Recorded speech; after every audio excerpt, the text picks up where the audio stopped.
Hello viewers, welcome to my channel Gyan Knowledge Hub. इस video में हम भ्रष्टाचार टॉपिक पर अनुच्छेद या निबंध डिस्कस करेंगे। तो ये अनुच्छेद मैंने 100 से 150 शब्दों के बीच में लिखा है, बहुत ही आसान भाषा में है। यदि आप 2-3 बार रिप्ले करके सुनेंगे तो आसानी से याद भी हो जाएगा।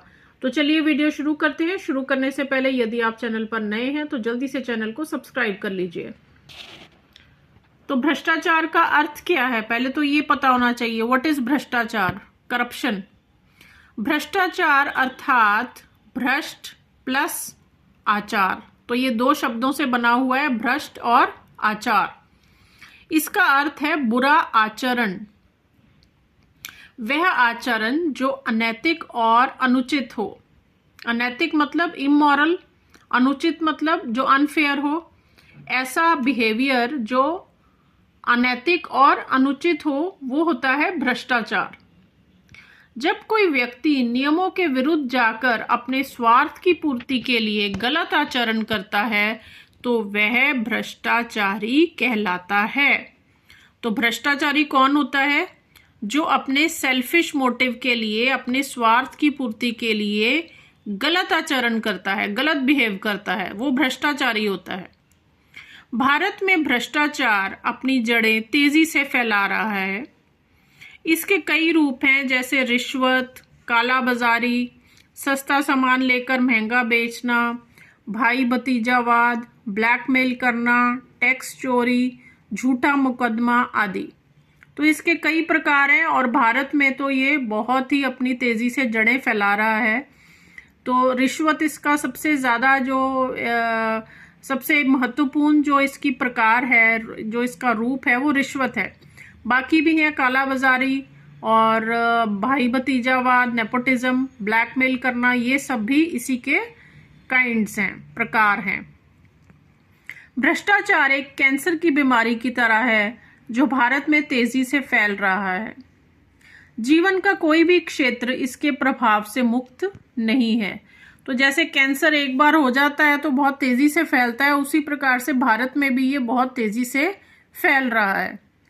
ये केवल सरकार तक ही सीमित नहीं है बल्कि निजी क्षेत्रों में भी देखा जा सकता है। तो हम सभी के दिमाग में मोस्टली यही होता है कि सिर्फ गवर्नमेंट के ऑफिसेज में ही भ्रष्टाचार है, पर ऐसा नहीं है। इवन जो प्राइवेट सेक्टर है, जो निजी क्षेत्र है, उसमें भी भ्रष्टाचार बहुत तेजी से फैल रहा है। भ्रष्टाचार के बहुत से नकारात्मक प्रभाव होते हैं। नकारात्मक का मतलब है नेगेटिव। बहुत से नेगेटिव इसके इफेक्ट्स हैं, जैसे कि इससे लोगों के बीच में विश्वास और संतोष की कमी आ गई है। अब ट्रस्ट तो खत्म हो गया ना, हम एक दूसरे के ऊपर ट्रस्ट नहीं करते हैं। क्यों नहीं करते हैं? क्योंकि हमें लगता है कि कहीं दूसरा इंसान भ्रष्टाचारी ना हो। भ्रष्टाचार आर्थिक और सामाजिक विकास को भी प्रभावित करता है। तो इससे एक तो विश्वास में कमी आई है, दूसरा आर्थिक और सामाजिक जो डेवलपमेंट है, विकास है, वो उसमें भी कमी आ रही है। रिश्वतखोरी तो भारत में अब सामान्य बात हो गई है। रिश्वत का अर्थ है वो धन जो किसी अधिकारी को दिया जाता है ताकि वह हमारा काम कर सके। तो हम किसी ऑफिस में जाते हैं तो जो वहाँ पे बैठे हैं एम्प्लॉयज़, उनको हम अगर वो हमारा काम करने से मना कर दें तो हम क्या करते हैं? हम कहते हैं हम आपने जो लेना है इसके बदले में ले लीजिए और हमारा काम करवा दीजिए। तो इस जो हम देते हैं उसको लालच देते हैं, जो पैसा देते हैं उसको रिश्वत बोलते हैं। भाई भतीजावाद या नेपोटिज्म ना केवल भारत की राजनीति में बल्कि बॉलीवुड में भी बहुत देखा जा सकता है। अब भाई भतीजावाद एक दूसरे तरह की करप्शन है, दूसरे तरह का भ्रष्टाचार है, और ये राजनीति में ही नहीं बल्कि फिल्म इंडस्ट्री, बॉलीवुड में भी देखा जा सकता है। इसका अर्थ है अपने रिश्तेदारों या दोस्तों को अनुचित रूप से लाभ पहुंचाना।